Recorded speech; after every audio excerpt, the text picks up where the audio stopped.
आज मेरी तबीयत शाम से ही बेचैन थी।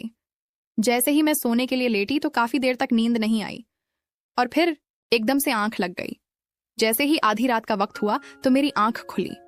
मुझे प्यास महसूस हो रही थी। मैं अपने कमरे से बाहर निकली तो सामने ही सहन में अपनी सांस कुचलते हुए देखा। मैं हैरान थी। ना जाने मेरी सासू माँ के साथ क्या मसला था कि वह इस तरह आधी रात को सहन में चलती रहती है।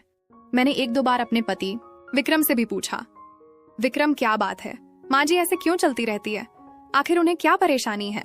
तो मेरी बात सुनकर विक्रम मुस्कुरा देता और यही कहता कि तुम अम्मा के बारे में परेशान मत हो, वह ऐसी ही है, उनके ऊपर बुढ़ापा आ गया है और अब उन्हें नींद कम आती है, इसी वजह से वह रात को जागती रहती है और सहन में फिरती रहती है। विक्रम मेरी बात को हंसकर टाल देता, लेकिन मैं अजीब तरह के एहसास का शिकार हो जाती। ना जाने क्यों मुझे कभी कभी अपनी सांस बहुत ज्यादा पुरस्कार लगती। हालांकि वह अंधी थी, उन्हें दिखाई नहीं देता था, लेकिन फिर भी रात के वक्त जब वह सहन में चलती तो मुझे बहुत अजीब लगता।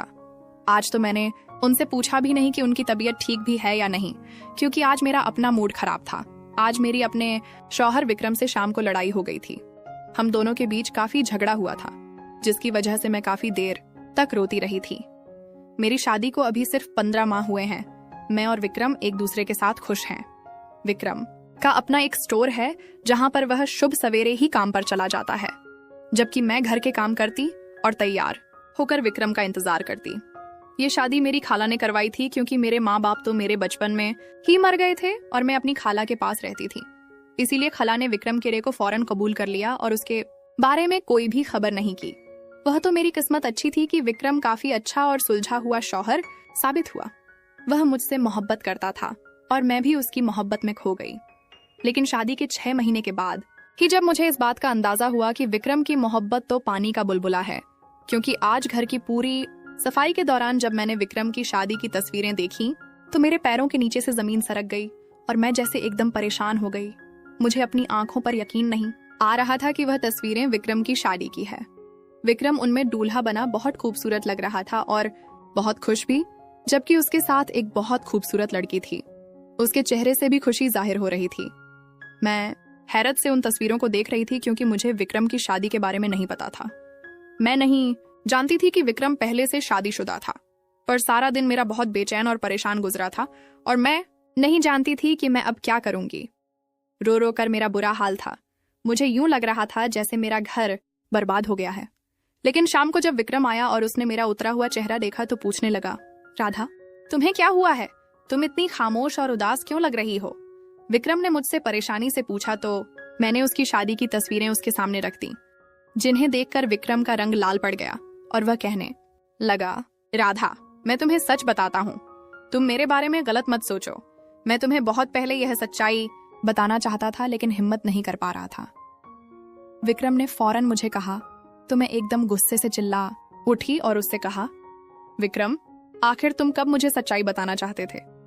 जब मेरी और तुम्हारी शादी हो गई, महीने गुजर गए हैं, लेकिन तुमने आज तक कभी मुझे अपनी पिछली जिंदगी के बारे में कुछ नहीं बताया। आखिर यह लड़की कौन है, क्या वाकई तुम्हारी इसके साथ शादी हुई थी, और अगर हुई थी तो फिर वह लड़की अब कहाँ है। मैंने एकदम चिल्लाकर विक्रम से कहा तो वह कहने लगा, वह लड़की अब इस दुनिया में नहीं है, इसलिए मैं तुम्हें उसके बारे में नहीं बता रहा था, क्योंकि दिव्या का इंतकाल हो चुका है, वह मुझे छोड़कर जा चुकी है। विक्रम के लहजे में दुख था और मैं एकदम जैसे खामोश हो गई। मुझे यकीन नहीं आ रहा था कि वह हंसती मुस्कुराती खूबसूरत और कम उम्र लड़की अब इस दुनिया में नहीं थी। मैंने एकदम परेशानी से पूछा, विक्रम आखिर उसे क्या हुआ था, वह एकदम कैसे यह दुनिया छोड़ गई। मैंने विक्रम से पूछा तो वह कहने लगा, दरअसल दिव्या और मेरी शादी को अभी सिर्फ 3 महीने ही गुजरे थे, जब एक दिन सिलेंडर की गैस लीक के दौरान घर में धमाका हो गया और दिव्या का मौके पर ही इंतकाल हो गया। मेरे लिए यह सदमा बहुत बड़ा था, क्योंकि दिव्या पेट से थी और वैसे भी वह मुझे बहुत पसंद थी।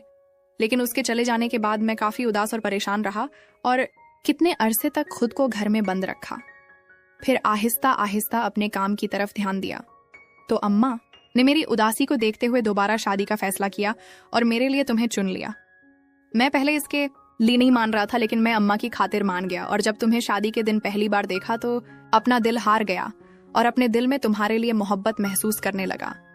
इसलिए मैं तुम्हें दुख नहीं पहुंचाना चाहता था।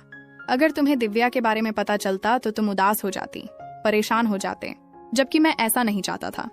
मेरी मजबूरी को समझो और मुझे माफ कर दो। ये मेरी पहली और आखिरी गलती है। आइंदा तुमसे कोई भी बात नहीं छुपाऊंगा।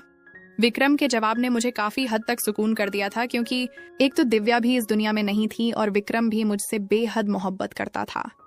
लेकिन फिर भी मुझे इस बात का दुख था कि विक्रम ने मुझे धोखे में रखा और दिव्या के बारे में पहले नहीं बताया।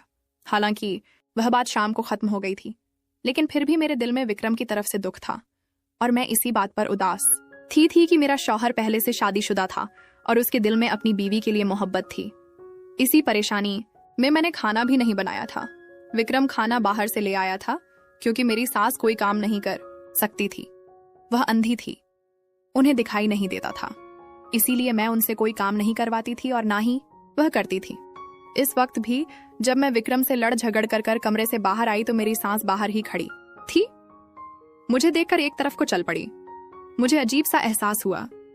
मैं नहीं जानती थी कि मेरी सास अंधी कैसे हुई, लेकिन इस बात का मुझे अफसोस होता था कि माँ जी को नजर नहीं आता और वह छड़ी पकड़कर और काला चश्मा पहनकर घर में फिरती रहती है। लेकिन एक बात बहुत अजीब थी, माँ जी हर इतवार को अपनी नौकरानी के साथ कहीं जाती थी।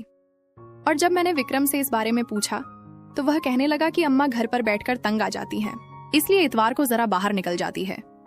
मुझे उनके जाने पर कोई ऐतराज नहीं था, लेकिन मैं हैरान होती थी कि अम्मा घर पर रहकर कभी मुझसे कोई बात नहीं करती थी, लेकिन हर इतवार को वह घर से लाजमी बाहर जाती थी। तो फिर वह किसी और के साथ क्या बात करती होंगी, और यही बात मुझे हैरान करती थी। अब की बार भी अम्मा इतवार को अपनी नौकरानी को लेकर घर से चली गई। अम्मा जब इतवार को जाती थी तो काफी घंटों के बाद घर वापस आती थी और उस वक्त काफी थकी होती थी। मुझे बहुत अजीब लगता कि अम्मा घर से बाहर क्या करने जाती हैं और फिर इतनी थकी हुई क्यों वापस आती है, जबकि अम्मा के मामले में विक्रम मेरी कोई बात नहीं सुनता था और ना ही अम्मा के बारे में ज्यादा बात करता था। आज भी इतवार था और अम्मा आज भी 10 बजे अपनी नौकरानी के साथ कहीं चली गई थी। मुझे भी घर का कुछ सामान लेना था, इसलिए मैं अम्मा के जाने के थोड़ी देर के बाद घर का सारा काम खत्म करके बाजार की तरफ निकली। मार्केट से कुछ सामान लिया और जैसे ही घर की वापसी की तरफ कदम बढ़ाए तो सामने ही अम्मा और उनकी नौकरानी जा रहे थे। अम्मा ऐसे चल रही थी जैसे कोई आम इंसान चलता है। ना तो उन्होंने काला चश्मा लगा रखा था और ना ही उनके हाथ में स्टिक पकड़ी हुई थी। मैं बेहद हैरान हुई और सोचा अम्मा आखिर कहाँ जा रही है, आखिर वह चश्मा और स्टिक के बिना कैसे चल रही है। मैं बेहद हैरान हुई और उनके पीछे चलने लगी। मेरा इरादा उनका पीछा करने का नहीं था, लेकिन इस वक्त मुझे बेहद हैरत थी और मैं यह जानना चाहती थी कि अम्मा कहाँ जाती हैं और क्या करती हैं।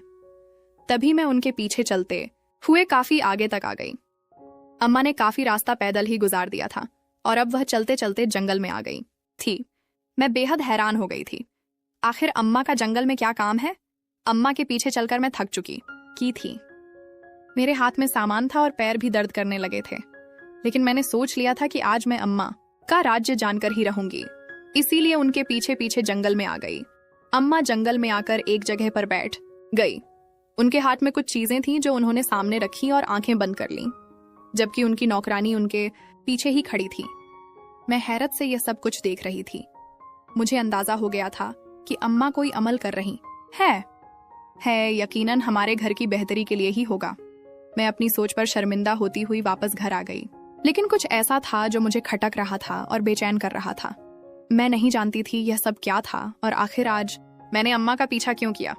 अम्मा तो काफी देर के बाद घर वापस आई थी, लेकिन मैंने उनके ऊपर जाहिर नहीं किया कि मैं उनका राज जान गई हूँ, क्योंकि मैं उन्हें यह बात नहीं बता सकती थी कि मैंने चोरी से उनका पीछा किया। लेकिन अम्मा जब घर पर आई तो उनके चेहरे पर चश्मा लगा हुआ था और हाथ में स्टिक पकड़ी हुई थी। इस बात ने एक बार फिर मुझे शक में डाल दिया था और मैं हैरान हो रही थी कि फिर अम्मा यह क्या ड्रामा कर रही है। क्या वाकई अम्मा अंधी भी है या नहीं? और यही बात रात को मैंने विक्रम से पूछ ली। विक्रम का मूड बहुत अच्छा था और इस वक्त वह मेरे साथ बड़े अच्छे अंदाज में बातें कर रहा था। आज तो वह आइसक्रीम भी लेकर आया था। तभी अचानक मैंने विक्रम से पूछा, विक्रम, आखिर अम्मा की आंखों को क्या हुआ था? वह अंधी कैसे हुई? मैंने विक्रम से पूछा तो वह कहने लगा, दरअसल जब घर में गैस सिलेंडर की लीकेज की वजह से धमाका हुआ था तो दिव्या का इंतकाल हो गया था और मेरी माँ की उस हादसे में आंखें चली गई थीं। अम्मा हमेशा के लिए अंधी हो गई थी। उस दिन के बाद से अम्मा की आंखों की रोशनी खत्म हो गई थी। मेरे लिए तो दोहरा था एक तो मैंने दिव्या को खो दिया था और दूसरा मेरी माँ अंधी हो गई थी। लेकिन अम्मा ने वह वक्त बहुत सब्र और हौसले के साथ गुजारा था। विक्रम की बात सुनकर मैं चुप सी हो गई। ना जाने क्यों मेरे दिल में शक था कि अम्मा अंधा होने का नाटक करती हैं। वह अंधी नहीं है, क्योंकि कई बार मुझे उनकी नजरें अपने वजूद पर महसूस होती हैं और मैं जैसे अपने आप में ही सिमट सी जाती थी।